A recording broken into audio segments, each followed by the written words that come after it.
Good morning, dear friends.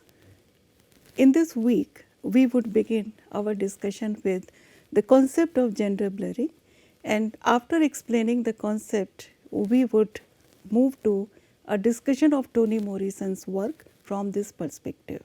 Our understanding of gender has started to change over a passage of time. It is not what it used to be, as we find that conventional categories have started to collapse. What was considered to be deviant a couple of decades earlier has become a norm now, and it is a result of various socio-cultural shifts. What used to exist only on the fringes of the society even 2 decades back has now become a part of our mainstream culture, media, and educational and public policies are also being redesigned accordingly. The initial differentiation between sex and gender in the beginning of the 20th century has been summed up by Freud very appropriately. Freud had used the phrase anatomy is destiny, indicating that gender is dependent on sex. This was the perspective which was taken up by the first wave of feminist theories. Later on, we find that by 1980s, gender became a category of analysis. It was distinguished from biological sex and was established as a cultural and discursive phenomena. It acknowledged the cultural differences, and thus it also allows maximum interpretations of what it means to be a man or a woman. So, there is a fuzziness about boundaries of male and female behavioral traits. We do not know where one ends exactly and where the other begins. I would base my discussion on this understanding of the 1980s feminist theory, which distinguishes gender from biological sex but takes it as a cultural and discursive phenomena. I would refer to a very interesting article, My Little Brony, Connecting Gender Blurring and Discursive Formations Colloquy, in which Andrew Silverstein analyzes the 2010 popular TV series in this context. My Little Pony is basically a toy as well as a merchandise enterprise which became popular in 1980s. But it experienced resurgence and a better popularity when the animated series My Little Pony Friendship is Magic was launched by Hasbro in 2010. Though the series had targeted the young girls only, it quickly somehow became popular among adult men, and this popularity resulted in what is known as the Brony movement. Brony is a portmanteau word of bro, that is brother, and pony. So, the Bronies created a movement of men which enabled them to embrace traits which were antithetical to the societal understanding of masculinity. And they also became the subject of much derision as well as fascination in equal measures. This movement modified gender identities, and as a discursive formation, it can also be taken as a commentary about the US society. Even though of late its popularity has started to shrink, still we find that it showcases a particular facet of contemporary American society. At the same time, we have to understand that there exists an undeniable barrier before one could accept the Brony movement. The knowledge that is being created and also discussed within the Brony community includes what it means to be masculine, how one can be friendly and masculine simultaneously, how one can be tolerant, and how one can blur the gender lines. The Brony community is aware that it is violating the accepted understanding of what it means to be male and attempts to break free of this understanding by valuing things that are identified by the general public to be feminine. Women are also a part of this movement, but it largely focuses on the participation of men. Silverstein has analyzed three mainline forums which have discussed this particular movement over a passage of time. Interestingly, he concludes that though the Bronies have attempted to break free of several gender roles at once, the societal formation of gender as well as the accepted gender hierarchies were still influencing them in an unconscious manner, and this is reflected in their use of sexual slang and gender specific language. So, what is gender blurring? Gender blurring involves the conventional characteristics and dispositions of women and men. In the concept of gender blurring, a man behaves as it is expected of a woman as per the conventional social norm, and a woman's behavior conforms more to the male character than to her own. Now, what exactly are the specific characteristics of a man or a woman? I would refer to Catherine Rinchen, who in her article Gender Blurring in Beloved by Toni Morrison has given the example from another article by Elizabeth Beaulieu, The Politics of Gender in Toni Morrison's Beloved. If a man ain't nothing but a man, then what is a woman? And these writers have listed certain characteristics as being masculine and certain characteristics as being feminist. If we look at their listing, we find that the listing is not exactly new, but they have tried to understand this listing at its significance in the context of Toni Morrison's writing.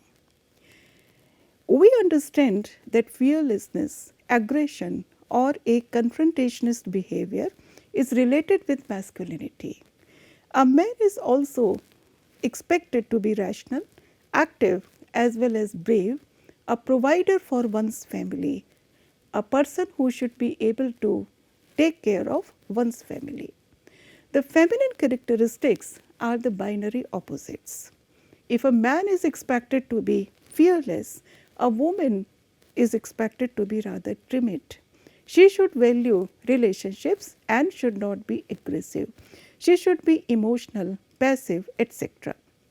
These sexual binaries are related not only with our culture, but also they are a part of our class structures.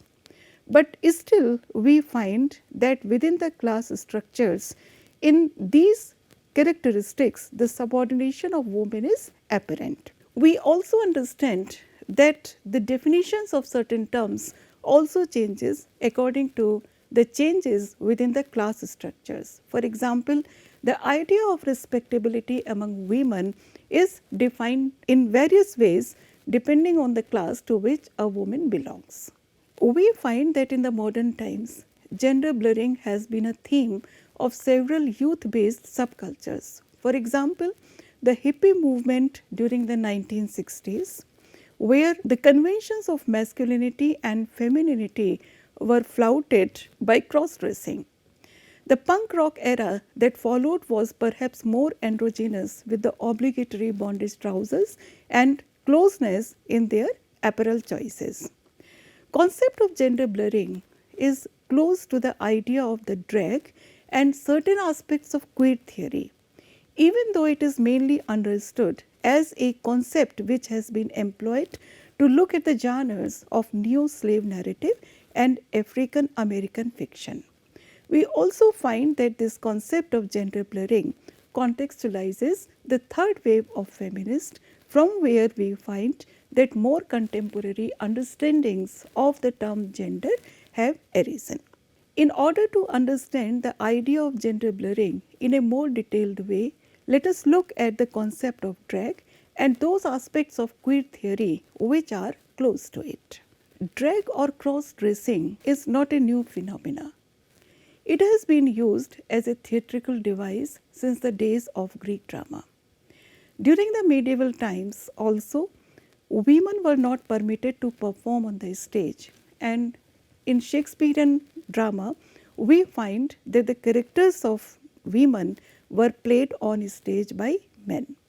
So, cross-dressing in theatre by male actors was inevitable, and it became an essential practice to portray the female characters in a play.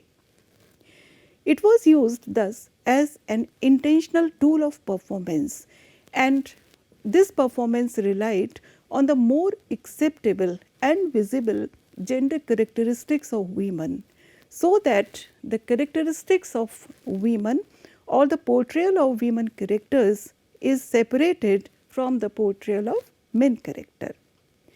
There is also an example of cross-dressing by a woman. For example, Viola in Twelfth Night, when she takes up the identity of a man, Cesario, through cross-dressing. Initially, modern literary critical theories viewed drag as an imprecise or exaggerated imitation of femininity, or later on of masculinity, either on conventional stage only or more recently in the nightclub performances. However, we find that now the drag is studied as a critical theoretical stance also. Through acts of illusion that insist the outward appearances does not align with the inner self and body, drag has traditionally been and can also continue to be a context to perform an oppositional gender. Many drag contexts challenge these aforementioned binary representations of drag, as Fenton Lily Wheeler has commented in his article. Some examples include the offensively named bio queens, who are cisgender women who perform as drag queens, transgender or genderqueer people performing as queens or kings, and transgender, genderqueer and cisgender people performing genderfuck, that is, using sparkly beards to queer masculinity or a combination of beards and skirts. Drag artists perform renditions of gender that have multiple and varied meanings for the artist as well as for the audience. And this multiplicity can be understood by the emerging debates on cross-gender readings within the academia. Interpretation of drag performance is related with the particular context in which it is practiced, and also against contextual rules that create boundedness for the performance, so that we cannot dissociate the cultural site of enactment from the performance, because the site of enactment and the class position of performer would also change the interpretations. The felt experience of the performer is made possible by the social response as well as by the meaning making capability of the audience. For many audiences, as Litwiller has commented, the drag is desire, it is an attraction as well as a physical thirst for the non-normative gender expressions and identities. Drag performers who can illustrate the fictive nature of normative gender by mocking the gender framework are often given a celebrity-like status in contemporary cultural norms. Judith Butler's theory of 3 layers of gender also helps us in contextualizing such performative acts.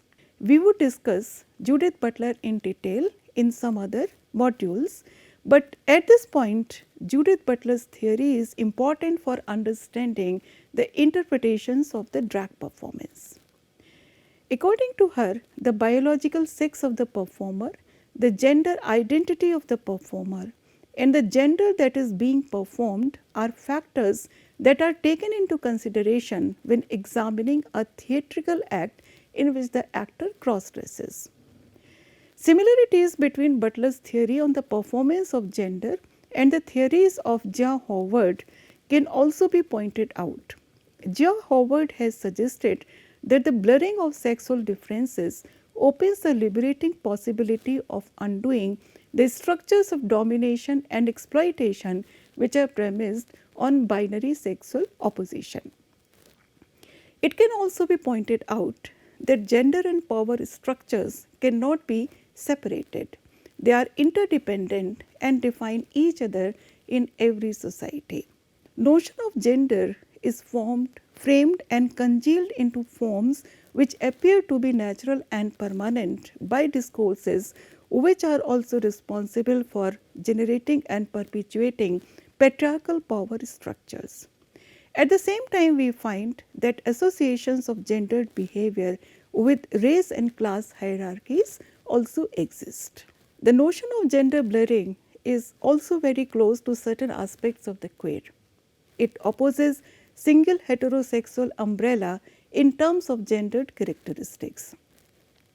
An understanding of gendered characteristics is significant to understand the contemporary notion of gender philosophy. Along with heterosexuality, they help us in understanding the practice of power within a society, which is shown by the dominance and oppressive relationship between the binaries. Queer, by definition, is deviant and abnormal. It is considered to be a deviation, and therefore it is rejected to be grouped as straight. Queer's idea of the liminal space alerts us to the blurred boundaries between the conventional gender binaries. Binaries indoctrinate are meant to be aggressive, competitive, and provider, for example, while women are grouped into passivity and acceptance. Queer theory, as well as the concept of gender blurring, challenges the fixities of such stereotypes in practice. Gender blurring is especially used in the context of African American women writers. In African American novels, as well as in the neo-slave narratives, the concept of gender blurring was often employed. It was employed not only to demonstrate the disadvantages of female slaves, but also to illustrate the point that men as well as women suffered equally under slavery. Slavery system was detrimental to women and men, and as we know, besides sharing the equally harsh manual labor and other physical circumstances, women also had to suffer extreme pain on account of their own gender. They were treated as breeder. But the pain of the women folk in turn impacted their men folk too. Toni Morrison, one of the major African American writers, has illustrated this concept in several of her novels. Her character portrayals reveal the trauma of slavery with the help of the concept of gender blurring and how it has impacted the psyche of men as well as women. Toni Morrison is a prolific writer. She has written 11 novels, 2 short fiction, poetry, as well as non-fiction also. Toni Morrison is one of the leading figures in contemporary American fiction and the first Black American woman to win the Nobel Prize for Literature. She was awarded it in 1993. Maya Angelou has commented that she has the insight of a shaman and the lyricism of a great poet. In her growing up years, Morrison had never faced the ill effects of slavery herself. However, when she came to South for higher education, she was surprised to see the separation in practice between the two races. These experiences are recorded in her writings. Toni Morrison is an iconic American writer. The video looks at several of her interviews and the way she views racism and the intersection of class, race, and gender in her novels.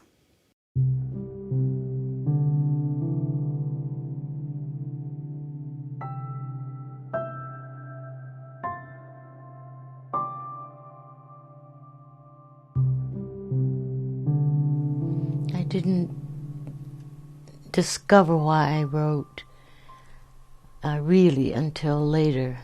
At the very beginning, when I wrote the first book, The Bluest Eye, I came at it as not a writer but a reader, and such a story didn't exist. Every little homely black girl was a joke or didn't exist in literature, and I was eager to read about a story where racism really hurts and can destroy you. You don't think you will ever change and write books that incorporate white lives into them substantially? I have done. In a substantial way? You can't understand how powerfully racist that question is, can you? Because you could never ask a white author, when are you going to write about black people?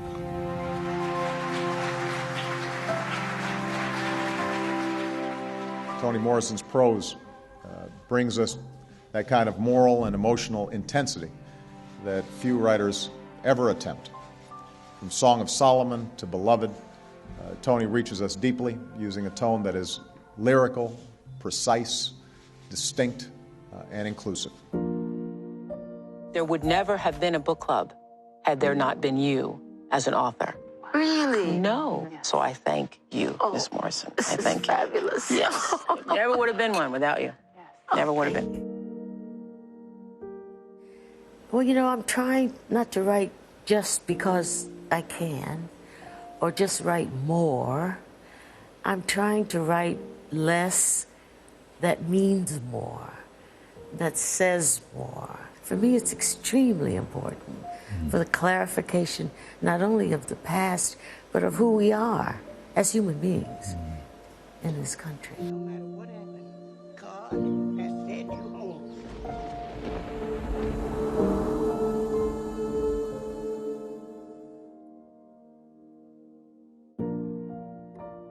I was editing a book at Random House, and it was a kind of scrapbook of all sorts of things that emanated from African American culture.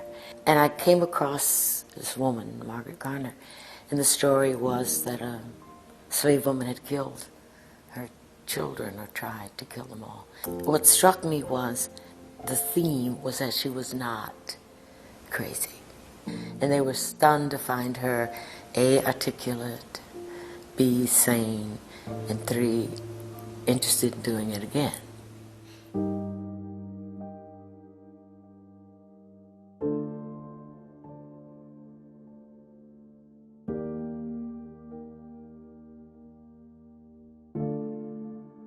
Morrison has written 11 novels. In our discussion, we would be focusing on those novels in which the concept of gender blurring is more dominant.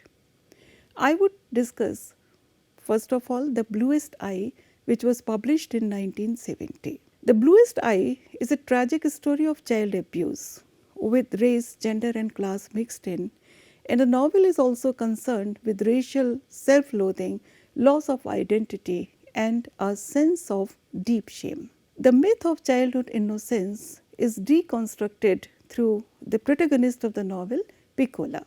In terms of its structure, The Bluest Eye is a very rich novel. Morrison has used transgenerational past in her narrative, which has allowed her to rechronicle and reconstruct the past. The title itself draws our attention to it. There is the superlative degree of color as well as the singular form of the noun, which is rather unusual, and it results into a pun. The singular noun here may refer to the damaging white gaze, which is critical. The omitted plural to the object of desire, an epitome of beauty according to mainstream societal norms. Major criticism of the novel has focused on sexual violence as well as racial abuse. However, the dissolution of hegemonic masculinity in the character portrayal of Charlie Breedlove also conveys the essence of gender blurring. He is portrayed as an unemployed, alcoholic and abusive black father who rapes his own daughter. His portrayal is contrasted with the white father of Dick and Jane, a presumably nice, well-off, absent father who is the master of the lovely house which is described in the opening pages of the novel. He provides for his children and ensures that they are not ghosted. There is an overweening presence of this reassuring white father, and it is juxtaposed with Charlie's incompetence and wordlessness, establishing the stereotypes of essentialist white and black masculinities. This description and juxtaposition can also be seen as a revenance or an uncanny returning of the two white men who had exploited Charlie's vulnerability years ago. They had caught him in his first act of lovemaking and when he tried to withdraw and run from the scene, he was forced by them to carry on while they watched at gunpoint. It illustrates deliberate and systematic deconstruction of manhood during slavery. Helplessness of a black man in a dominantly white America is a central trope in the novel. The rape scene itself is complicated by several emotions on the part of Charlie also. He has a strangely awkward feeling of love for Piccola right before the rape. He looks at her and remembers his girlfriend Pauline as a young woman, and that feeling becomes so powerful that it pushes him to rape his own daughter. There is shame, but also a complete lack of understanding of parental love. At the same time, we find that he has experienced genuine suffering.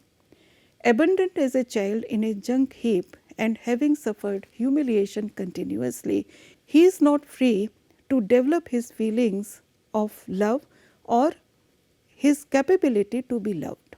Through his portrayal, Morrison has exposed the emotional and vulnerable side of black men who are victims of racism and abuse. In his portrayal, we find that timidity and cowardice, which are normally associated with the conventional characteristics of a woman, are displayed.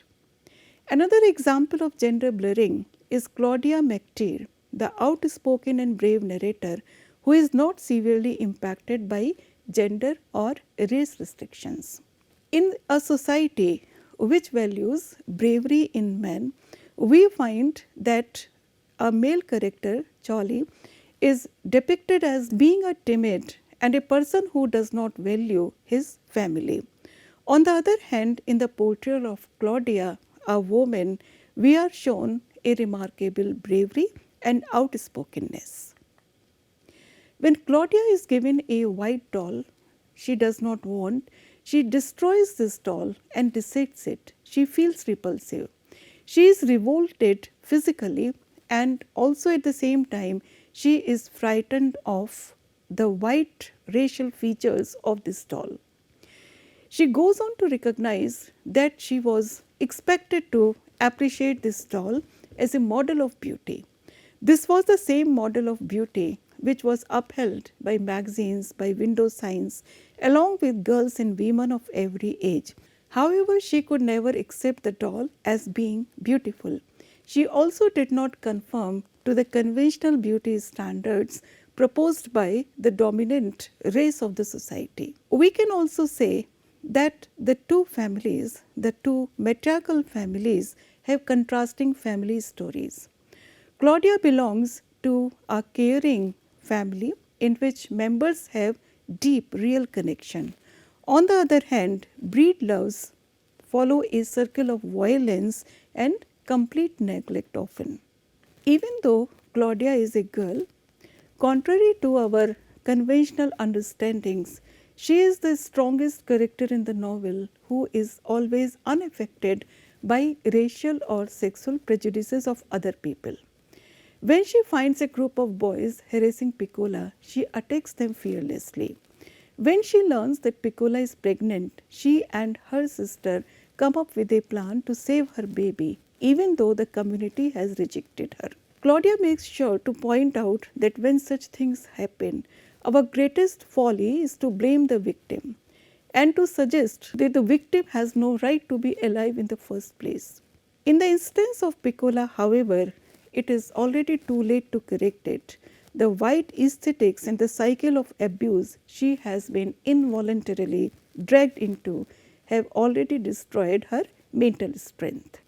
The novel ends with Claudia's observations, and she also records the lessons she has learned.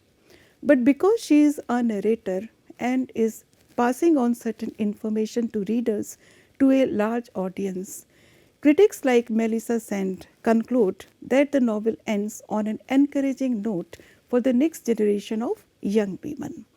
So Morrison has projected hopelessness as well as hope through her use of gender blurring. If we look at Morrison's novels in the perspective of the concept of gender blurring, we find that she has attributed weak female characteristics to men and strong male characteristics to women, consequently impairing the conventional understanding of manhood and thereby opposing conventional restrictions on women. In the context of Afro-American servitude, it has been her aim to show the inhumanity of slavery.